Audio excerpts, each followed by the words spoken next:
je ne crois pas que je ne travaille pas pour changer le monde.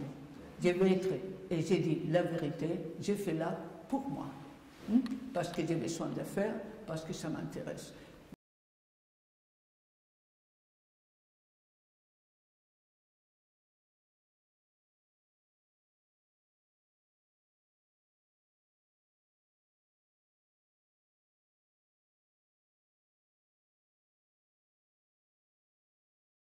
C'est vrai que pour moi, l'idée du temps, c'est quelque chose qui traverse vraiment mon travail, tu vois. Et depuis le commencement, surtout depuis le commencement que j'ai commencé à faire des actions. Dès que j'ai commencé à faire des actions, pour moi, le temps de l'action, c'était très important. Et quand j'ai fait ce que j'appelle mes partitions, celles qui sont aides-mémoire pour me rappeler de qu'est-ce que j'ai pensé, comment le faire, etc., je sens bien le temps que ça va fonctionner, le temps interne de la performance. Et je veux dire, ça c'est très important pour moi, quand je pense en action, de le structurer en fonction de faire un rythme du temps. Un rythme. Ça veut dire donner un rythme, et le rythme c'est temps. Et j'essaie toujours qu'à l'intérieur de mes performances, il y a un temps rythmé. Ouais. Et jusqu'à tel point que je suis intéressée avec l'idée de percevoir le temps, que par exemple, pendant quelques temps, je mettais une horloge grand dans là où l'espace pour que les gens voient le temps qu'on est ensemble, que c'est un temps qui ne va jamais se répéter. Et ça m'intéressait, quand l'horloge téléphonique a commencé, j'ai demandé aux organisateurs de connecter les téléphones et on entendait au long de la performance. Au bout de 4 minutes, ça sera 4 heures, 5 minutes, 32 secondes. Ouais. Et même, j'ai enregistré moi-même des minutes. Par exemple, dire première minute de performance, 12e minute de performance, 3e, pour que les gens se rendent compte que le temps est en train de traverser nos vies, tu vois, et que ce temps ne reviendra jamais, qu'il faut en profiter ou pas, ou profiter en s'en allant parce que ça les ennuie, tu vois, de ne pas perdre son temps parce que ça ne répète pas. Et même, j'ai des performances qui s'appellent justement au rythme du temps. Ouais. Mais aussi, dans mon travail de plasticien, par exemple, j'ai fait un autoportrait dans le temps que j'ai fait tous les 5 ans depuis 81 et que maintenant j'ai quelque chose comme 69 photos différentes. Je veux dire pour démontrer le passage du temps, parce qu'en réalité, est-ce que quelqu'un sait qu'est-ce que c'est le temps? J'ajoute une question. Et je vais ajouter une réponse. Tu veux ajouter encore une réponse? Oui, quelque chose. Parce que, par exemple, une chose qui m'a toujours surpris depuis que j'étais coach, c'était pourquoi les mêmes lapsus de temps est perçu pour les gens d'une façon si différente. Par exemple, mes parents allaient beaucoup au théâtre. Et quand ils revenaient, par exemple, ça me rappelle de mon enfance, que par exemple ma mère disait, mais tu sais, Manolo, ça a duré longtemps, ça a duré, je ne sais pas combien de temps. Et mon père dit, non, mais pas du tout. Ça disait, mais comment c'est possible? Et je crois que c'est à partir de cette idée de pourquoi une heure, c'est différent. Pour l'autre, tu sais, pour moi, c'était quelque chose d'incompréhensible. Et je crois que c'est ça qui m'a mené après, dans mon travail, à travailler l'idée du temps. Et par exemple, que maintenant n'existe pas apparemment.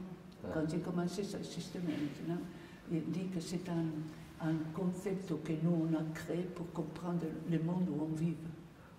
Voilà, pourquoi pas.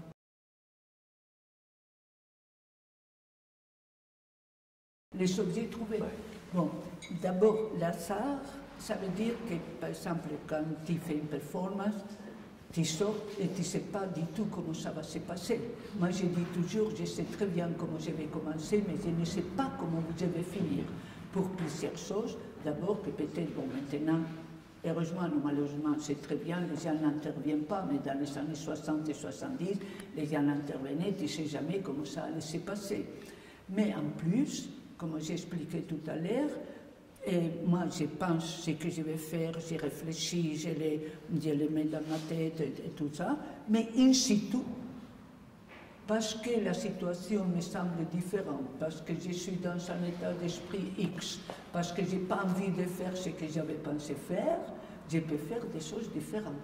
Toujours en respectant l'idée, les concepts, mais des actions différentes. Et ça, c'est moi qui décide, c'est ma liberté. Je veux dire, et parce que dans une performance, j'ai dit, tu sais toujours tes idées, mais tu ne sais jamais comment ça va se passer. Et c'est ça l'intérêt. Et par exemple, les gens me demandent pourquoi tu continues à faire des performances. Tu vois? Et je pense que si je continue à faire des performances, c'est parce qu'il y a un côté live, c'est pas, c'est la vie qui passe.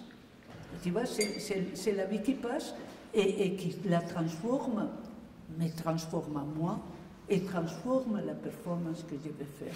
Et ça m'intéresse. Dans son œuvre plastique, une fois qu'elle sort de l'atelier, c'est fini. Ouais. Je veux dire, tu ne veux pas faire encore ce tableau. La performance, même si je peux la faire des fois ou toutes les fois que je veux, c'est toujours différent tout en étant la même. Tu vois, ce que je vais faire ce soir, par exemple, je l'ai fait plusieurs fois, mais je vais le faire différemment. Beaucoup de choses. Donc tu vas le faire à cause du contexte, à cause de oui, à cause de la situation. Mais est-ce qu'il se peut aussi que durant ta performance, durant la durée de ta performance, que soudainement tu changes? Tu changes quelque chose. Oui, je peux changer. Ouais. Je peux changer, je peux le faire plus vite, moins vite, je peux éliminer des choses, je peux ajouter. Ouais. Mais ce qui m'intéresse, comme j'ai dit au commencement, malgré tout, c'est que l'action ait un rythme interne, je ne sais pas comment, un rythme qui peut être complètement détruit pour beaucoup de choses, non? Mais quand même, je pense toujours au temps. Ouais. Tu vois, c'est pas que je pense, oh, non, mais le temps, il est toujours quelque chose dans ma tête qui me fait faire les choses instinctivement d'une façon ou d'une autre. Et l'objet trouvé? L'objet trouvé, bon, j'ai travaillé peu avec l'objet trouvé, mais ça m'amuse de faire des choses. Mais l'objet trouvé, par exemple, c'est trouvé, par exemple, dernièrement, il y a 2 ans, j'ai fait une pièce avec un objet trouvé que j'ai trouvé dans la rue. Ça faisait 20 ans. Tu vois, et elle était accrochée dans le mur de mon studio. J'ai dit, un jour, je dois faire quelque chose avec, tu vois. Et justement, on m'a proposé faire quelqu'un qui préparait une exposition, il te donnait un objet et tu faisais quelque chose avec. Et il m'a envoyé l'objet que j'ai trouvé, c'était la carcasse d'un violon.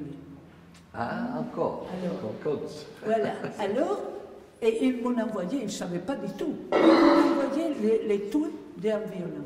Ouais. Alors, quand je l'ai reçu, j'ai dit, c'est fait. Et voilà, et j'ai fait la pièce avec les violons qui étaient accrochés pendant 20 ans chez moi. Des autres fois, par exemple, c'est les pavés que j'ai trouvés dans la rue. Bon, ça vient de mai 68, ça c'est sûr. Les premiers pavés que j'ai trouvés, c'était en mai 68, dans les manifestations. Ah, oui. On devait faire une action à l'Arc, musée de la ville de Paris, et on arrivait la veille, juste les jours que ça a commencé les manifestations.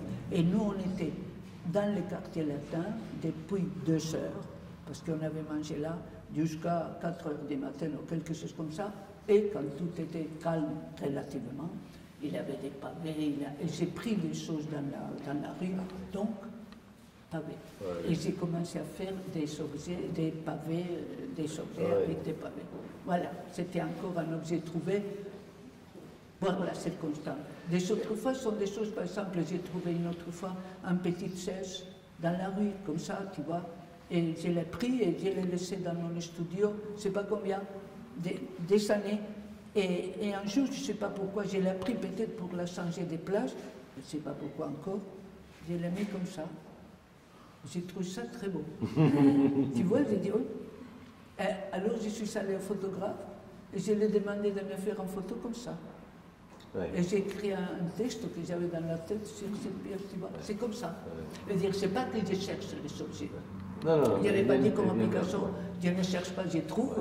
Ouais. Et non, c'est vrai que l'objet trouvé se présente à toi. Tu vois, mais moi je ne le cherche pas du tout. Et tous les objets que j'ai, par exemple, une autre que j'aimais beaucoup, c'était à Hellerau, en Allemagne, dans cet espace qui a été créé pour un danseur avant la guerre. Si. Ah oui, Hellerau. Là, ça a été vendu il y a peu, cette pièce. Tu sais qu'il a été occupé pour les Russes, après la guerre, l'armée russe. Et ils sont décédés dans un état. Et en me promenant par les maisons et les espaces, j'ai trouvé dans la terre une petite pelle, comme ça. J'ai trouvé ça. Et j'ai rouillé horrible. Et je l'ai pris. Et je l'ai pris et je l'ai amené avec moi chez moi. Et un jour, j'ai dit, je dois faire quelque chose avec ça, parce que ça, la situation où il était, et, bon, je dirais, il avait beaucoup de connotations, cette pièce. Et j'ai dit, je dois faire quelque chose avec, et tu penses en penser, tu vois. Et un jour, tout à coup, j'ai dit, mais tu es idiot, Esther, tu l'as fait, comment tu l'as trouvé? Dans la terre. Alors j'ai acheté de la terre dure, je veux dire pour modeler, de la terre, et j'ai trouvé un petit truc en bois, comme ça, et j'ai mis la pelle là, et j'ai écrit sur les manchettes que c'était en bois, l'histoire de cette pelle. Tu vois, c'est des choses comme ça. Tu vois, je veux dire, c'est pas que je les cherche, je les trouve, mais je les trouve et j'ai dit, je vais faire quelque chose. Autrefois, j'ai trouvé des lunettes, tu vois, des lunettes, et je les laisse comme ça. Et tout à coup, ça me vient à l'idée de faire une pièce, et j'ai fait un miroir, petit, de ces miroirs quand tu te regardes pour t'enlever un poil, ou des petites comme ça, tu vois, où je mets toujours mes lunettes pour les voir, parce que si je ne les vois pas, et j'ai mis les lunettes dans le miroir. Tu vois, c'est les miroirs qui ont les lunettes, tu vois, des choses comme ça. Mais je l'ai fait parce que ça m'amuse de faire. Mais là, quand tu parles des pavés, il y a ce mot magnifique, sous les pavés, la plage. Voilà, oui, j'ai fait une pièce qui s'appelle comme ça. Moi, je ne vais pas être prétentieuse comme les artistes qui pensent que l'art va changer le monde. Je le dis toujours, mais alors là, on l'a vraiment mal fait. Parce que surtout les changements maintenant sont plutôt tristes. Donc, je ne crois pas que je ne travaille pas pour changer le monde. Je vais être, et j'ai dit la vérité, je fais là pour moi. Parce que j'ai besoin de faire, parce que ça m'intéresse. Mais je vis dans un monde où il y a une problématique, et ça me touche. Ça me touche vraiment. Comme à toi, comme à tout le monde. Alors, et j'ai dit, merde, il faut que, par exemple, dans un fait politique, tu vois, par exemple, je suis féministe, le féminicide. À moi, ça me décompose comme attendant des gens. Alors, quand il y a des choses comme ça, tu dis, je voudrais bien faire quelque chose, faire une action, annoncer quelque chose. Si tu as l'idée, c'est parfait. Parfois, tu n'as pas l'idée, et une mauvaise idée, c'est mieux de ne pas la faire. Donc, j'ai fait la manif comme tout le monde. Mais si dans ce sens, on peut dire que c'est politique. Mais je commence égoïstement parce que je ne peux pas supporter ça. Parce que ça me décompose, par exemple. Encore une femme qui est... Tu vois, donc ça te décompose et tu veux vraiment agir. Je ne peux pas dire que je le fais pour les autres. Mais je veux que les autres chassent. Comme par exemple l'installation que j'ai faite sur le féminicide en Espagne, qui après ça a été en Argentine. Tu vois, ça, ça veut dire l'unique chose que je veux, aucune prétention, mais l'unique chose que je veux, c'est que tout le monde qui rentre dans l'exposition sache qu'en Espagne, l'année avant, avait 110 femmes féminicides et on a mis un chaise vide pour chaque femme. Un chaise vide, la femme elle n'est plus là. Je veux dire. Et ça, par exemple, des choses comme ça, je peux faire. Mais je ne me lève le matin en disant je vais faire un art politique, je vais faire un art féministe, pas du tout. Mais je vis dans un monde. Je veux dire, dans un monde, comme tout le monde, tu as tes intérêts, tes préoccupations, tes préjugés, tes choses à défendre. Donc, c'est comme ça. Mais je ne peux pas dire je fais de l'art politique.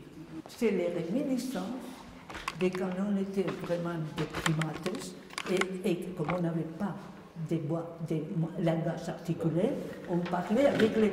Et même si aujourd'hui on a un langage articulé, les gestes, selon les linguistes, c'est les restes de quand on était des simiens. Je le garde pas.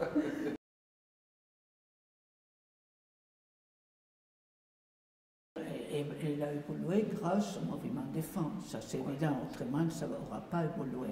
Ça a beaucoup changé, on a arrivé à voir pas mal de choses, mais il faut dire que la lutte continue. Parce que chaque fois, immédiatement, qu'il y a une crise politique, une crise économique, encore aujourd'hui, la première qui paie, c'est la femme. Et la première qui perd le travail, même pour les histoires des retraites, par exemple en France maintenant. Je veux dire, c'était mal pour tout le monde, mais pour les femmes, plus encore. Je veux dire que ça, il faut encore beaucoup lutter pour progresser, avec un intérêt dans la situation actuelle que grâce et dû à la libération sexuelle et le pouvoir manifester toute la diversité des sexualités qu'il y a entre les humains, la chose devient plutôt compliquée. Il nous oblige à réfléchir, parce qu'avant on réfléchissait sur l'avortement, sur la violence faite aux femmes, tout ça. Maintenant, l'enjeu, c'est beaucoup plus compliqué et en conséquence beaucoup plus divers et beaucoup plus intéressant. C'est une problématique qu'on commence à l'avoir vraiment présent et qu'il faudra que j'essaye de comprendre. Et est-ce que tu crois que ton art a un impact là-dedans? Tu sais, je ne pense jamais à ça. Je pense après coup. Par exemple, l'histoire des femmes. Par exemple, quand j'ai fait la performance sur les... ça fait déjà beaucoup d'années, sur les 861 noyés dans la Méditerranée. Dans ce moment-là, moi je pense, j'ai dit, je suis comme une chaîne de transmission. J'ai l'occasion, on me facilite l'opportunité de dire aux gens que certainement ils ne le savent pas, parce qu'ils n'ont pas les journaux, ou parce qu'ils ne sont pas au courant, et tout, ça se passe chez nous, dans les pays développés. Et ça se passe comme ça. Tu vois, alors, quand m'arrivait ça, j'avais déjà pensé à autre chose, c'était pour la Reina Sofia. Et 3 jours avant, j'ai lu ça dans les journaux. J'ai dit, my God, il faut que je fasse quelque chose. Et j'ai pensé, bon, et j'ai proposé, je lui ai dit, arrêtez, on va faire ça. Tu vois, donc, tout le monde qui était ces jours-là à la Reina Sofia a su, et beaucoup ne le savaient pas, parce qu'on me l'a dit après, que l'année en cours, il y avait 861 personnes noyées dans la Méditerranée, parce qu'on ne les laissait pas rentrer pour arriver en pays européen. Tu vois, à moi, ça me suffit. Je ne pense pas du tout à l'ordre. Si c'est, je veux dire, non, je pense que mon objectif, c'est que tout le monde qui est là, après, il s'agit ou il ne s'agit pas. Je m'en fiche. Mais je préfère qu'il s'agisse. Il sait que ça a lieu. Tu vois, c'est une façon de dire, vous ne le savez pas, voilà, c'est comme ça. Aucune prétention de plus. Tu vas me dire, encore une fois, je le dis, c'est égoïste, parce que d'une certaine façon, ça me rassure. J'ai dit, au moins ça sert à quelqu'un d'autre qu'à moi, mon travail. C'est pour ça. Je veux dire, à moi ça me sert. Mais c'est en plus, ça sert aux autres, tu t'imagines, c'est merveilleux. Mais je ne suis jamais sûr que ça peut servir, mais mon intention c'est ça.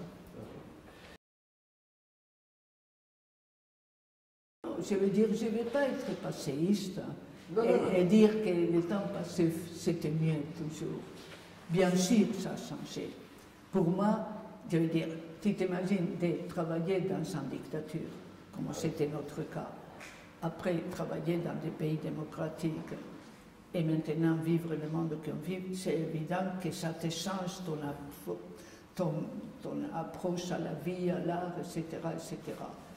Moi, je pense que malgré notre situation avec Franco et tout ça, et malgré ça, quand même, la pratique de l'art, c'était plus facile pour nous, jeunes artistes à l'époque, qu'il est pour aujourd'hui pour les jeunes artistes. Entre autres choses, parce qu'il avait une conscience sociale, je veux dire, si tu veux, héritée des révolutions du XVIIIe siècle, mais qui était là, qu'on croyait que changer quelque chose c'était possible, et qu'on pensait qu'avec notre comportement, avec notre lutte, avec notre travail artistique, on allait arriver à faire quelque chose. Et ça semble rien, mais ça te stimule pour supporter beaucoup de choses que tu peux supporter dans une dictature.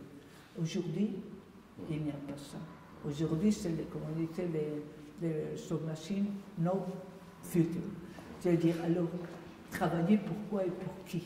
Et dans quel sens? Je veux dire, comment donner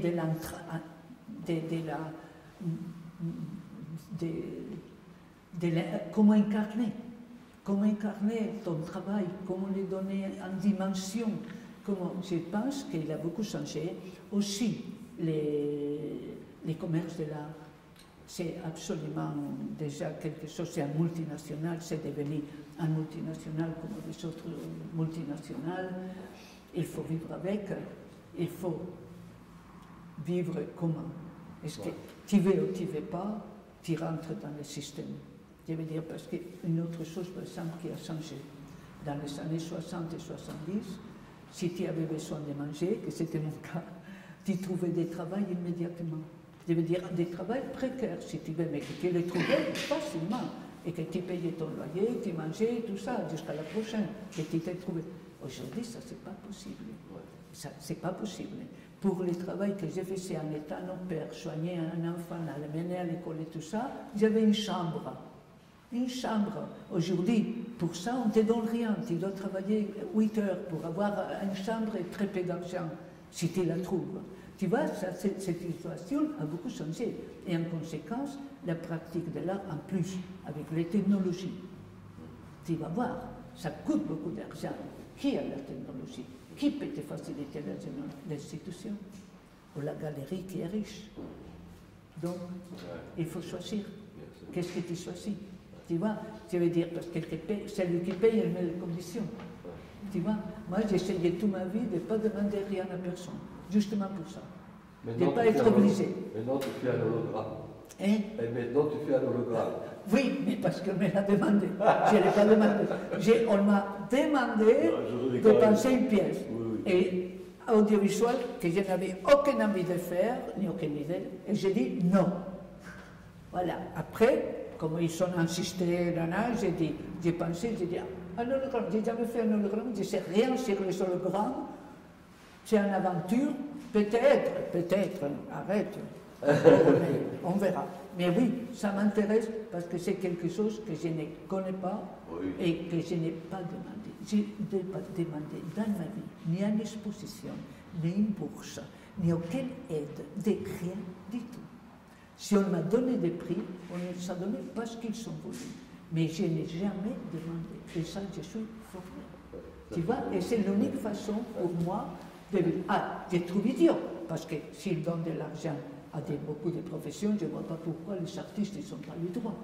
Et je trouve très bien qu'ils demandent l'argent et qu'ils aillent des bourses et tout ça, mais ça dépend des caractères. Ils ne sont pas vécus dans une dictature.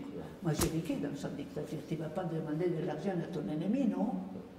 Je veux dire, voilà, c'est ça. Oui, bien sûr. Voilà.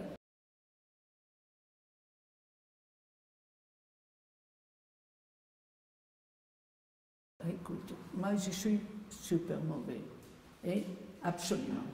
Moi, si on m'envoie la documentation, je l'ai. Si on ne me l'envoie pas, je ne l'ai pas. Tu vois, je sais que c'est nécessaire. Ça m'est arrivé, pour te dire si c'est important, une fois, de me demander si j'avais des vidéos de des années 70.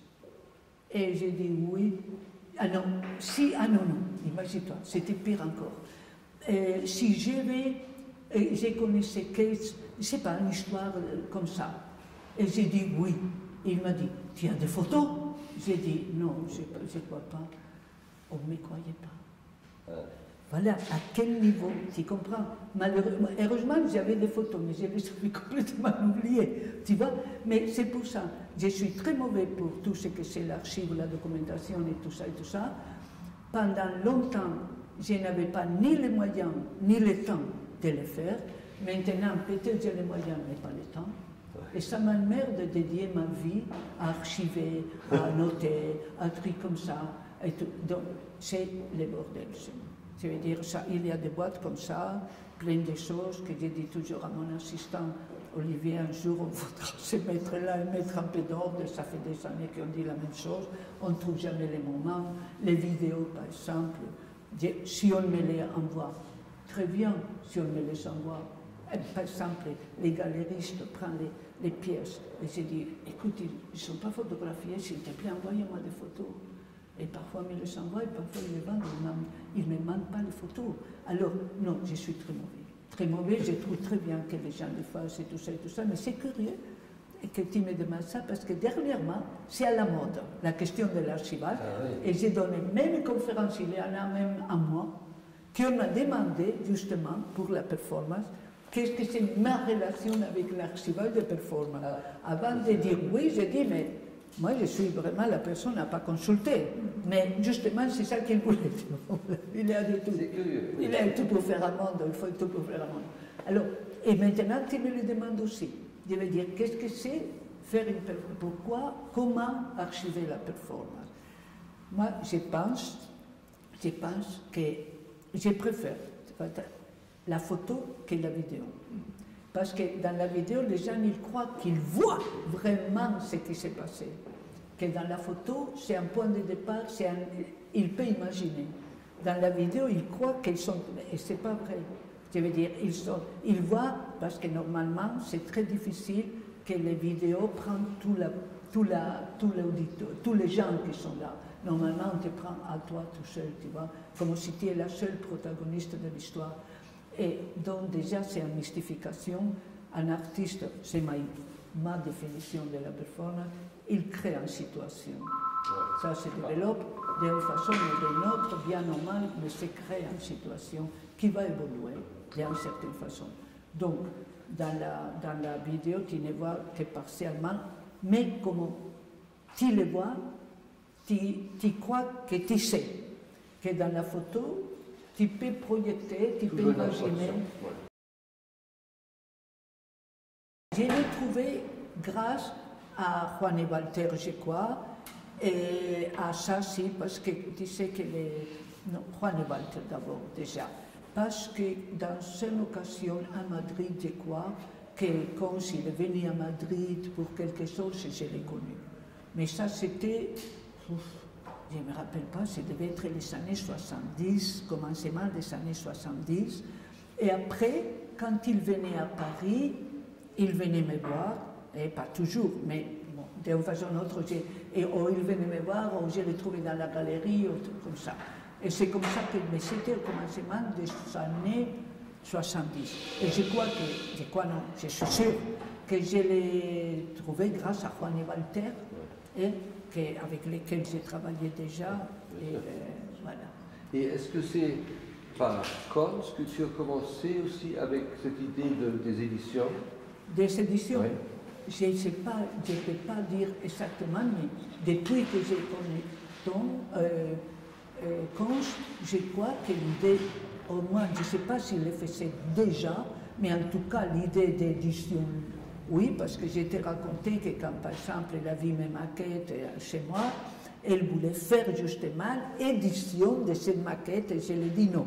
Ah oui, donc, elle m'a dit qu'elle voulait faire un tirage de 3 exemplaires de chaque maquette, bien foutu, bien fait, pas comme les miens qui étaient complètement merdiques et précaires. Et je lui ai dit non. Donc, en tout cas, l'idée d'édition existait chez lui parce que j'étais dit qu'il voulait faire ça. Et après, bon, il a fait l'étoile, comme celle-là qui est derrière moi. Mais à l'époque de ça, il avait fait déjà beaucoup d'éditions de livres. Hein. Mais tu les as fait pour l'édition. Attends. Parce que parfois... Non, il y en a. Celle-là, peut-être oui, mais par exemple, celles qui sont des performances de la chaise et tout ça, non, ça c'est des partitions d'actions à moi qui existaient déjà et que j'ai les données à Francesco pour la... Et par exemple, celle qui dit « Assieds-toi dans la chaise, assis jusqu'à ce que la mort te sépare », ça c'était une pièce que j'ai fait, que maintenant avec un objet trouvé. Cette chaise, je l'ai trouvée dans la rue, un jour que j'ai rentré à la maison avec mon copain de l'époque, à 3h ou 4h du matin, très très fatiguée, et j'ai trouvé cette chaise dans les trottoirs et je me suis assise. Et j'ai pensé ça. Je resterai ici jusqu'à la mort. Et le lendemain, j'ai amené la chaise à la maison, et le lendemain, j'ai fait la pièce. Tu vois, je veux dire que cette pièce existait déjà, mais pas en tirage ni rien, existait en chaise réelle. Et quand Francesco m'a demandé de trouver, j'ai fait le dessin, parce que ça, c'était la chaise réelle que j'avais trouvée dans la rue et que j'utilisais tous les jours chez moi pour manger, pour travailler, pour tout. Je l'ai gardé comme jusqu'à... Et quand tu t'imagines, en parlant art conceptuel, cette chaise. Et un jour, un musée d'Espagne, me demande cette chaise parce que j'avais fait des photos de cette chaise. Et il veut exposer cette œuvre. J'ai dit, mais prenez une chaise, mettez l'affiche dans la langue tuée, n'importe quelle chaise en bois. Pourquoi? Parce que j'aime bien les chaises en bois. Alors, en bois, une chaise. Ah non, absolument pas. Il fallait la chaise. Et cette chaise qui a été exposée là, je ne sais pas combien de fois, et parfois même, il faisait en bois, une structure en bois qui coûtait beaucoup plus mieux que la chaise. Il fallait la chaise. Il ne fallait pas une chaise. Tu t'imagines, l'art conceptuel. Je disais, mais on est en train de faire de l'art conceptuel, non? Mais le fétichisme de l'objet, c'est pour ça, c'était terrible. Je l'ai compris et connu avec cette chaise. Il a été exposé à Venise, il a été exposé, je ne sais pas combien d'endroits dans le monde, et tout, sauf si c'était moi qui l'ai exposé, alors là, je prenais une chaise, et voilà, non? Mais si c'était un musée ou en galerie, il fallait la chaise, pas une chaise, la.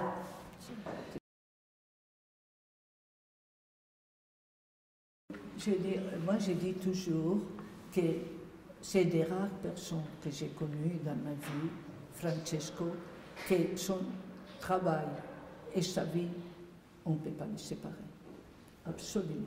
Francesco, tu ne peux pas, dans mon expérience, je ne parle pas, je veux dire, je n'ai pas vécu avec Francesco, je ne sais pas ce que c'était, mais je l'ai vu beaucoup de fois dans ma vie, et j'ai trouvé toujours sa vie et son travail, c'est exactement la même chose. Je veux dire que l'art, c'est sa vie, et sa vie, c'est l'art. Et ça, c'est des rares choses que j'ai trouvées dans le monde. Et il collectionnait compulsivement. Parfois, il vendait, je sais qu'il vendait, mais parce qu'il avait besoin d'argent. Les éditions, c'est évident qu'elles sont faites pour vendre, tu vois. Et il vivait de ça. Et tout le monde sait qu'est-ce que c'était les bordels de la vie de Francesco Cohen. Mais pour lui, c'était ça. Et je l'ai vu déjà quand il était déjà, après l'accident, au lit, à l'été, avec un téléphone ici, en dirigeant, en parlant, en téléphonant, en faisant tout. Je veux dire, comme si il va être éternel, comme si ça ne se passe rien, mais ça je te dis, les pianos, ces pianos avec des ailes, on parlait de ça depuis des années. Et chaque fois qu'il venait à Paris, il disait, il faut faire le piano. Quand il trouve le piano, oui, mais si je suis sûr que là. Et quand il était déjà à l'été, il m'a téléphoné et il m'a dit, Esther, tu viens avec nous et on fait le piano. Parce que je pense qu'il voulait le faire peut-être avant sa mort, je ne sais pas. Tu viens et on fait le piano. On a trouvé déjà un type qui peut faire les ailes, patati patata, tu vois. Quand il était déjà, tu ne peux pas bouger, tu uniquement parler. Et il s'est préoccupé de ce piano encore. Et je pense que ça lui semblait terrible, si ça l'arrivait quelque chose, que ce piano ne soit pas fait, tu vois. Je veux dire, c'est ça qui était incroyable. Et ça, une chose, il aimait bien être avec les artistes, au moins avec nous. Et je suppose qu'il n'était pas le seul. Avec ça, je veux dire, il aimait bien aller manger, parloter, être avec les artistes, en faisant des photos, évidemment. Parce que sinon, alors là, ça perdait beaucoup de l'intérêt, apparemment, s'il n'avait pas la caméra. Ça, par exemple. C'est quoi qu'il faisait des photos pour penser un jour je vais avoir une documentation, mais non, pas du tout. Je ne les sentais pas comme ça. Tu vois, c'était par ces moments merveilleux qu'il est en train de vivre avec ces artistes. Tu vois, comme ça, il a un souvenir ou quelque chose comme ça. Mais je ne pense pas qu'il a jamais essayé de vendre tout ça. Que je sache. Et pourtant, tout le monde y passait. Tout le monde. Quand tu vois, bon, je suppose, quand il doit y avoir des milliers de photos avec tous ceux qui, dans une certaine époque, faisaient un art différent, un art risqué, un art qui n'était pas forcément dans les galeries. Tu vois, je veux dire, et lui, il le faisait. Il faisait les photos. Je veux dire, moi, je ne sais pas, parce que je n'ai jamais vu Francesco que dans la relation avec moi. Tu vois, je n'ai pas parlé avec les gens, je ne sais pas qu'est-ce que c'était Francesco dans le quotidien. Je parle de Francesco que j'ai connu dans les situations que je l'ai connu. J'ai connu des autres collectionneurs dans ma vie. Et vraiment, pour rapport à Francesco, je trouve qu'il y avait quelque chose qui était différent. Qui était différent. C'est l'art vie, c'est la vie. La vie de Francesco, c'était là. Ça, c'était sûr et certain. C'était son rêve. Oui. Et ça? C'est fini. C'est fini. Merci. Okay.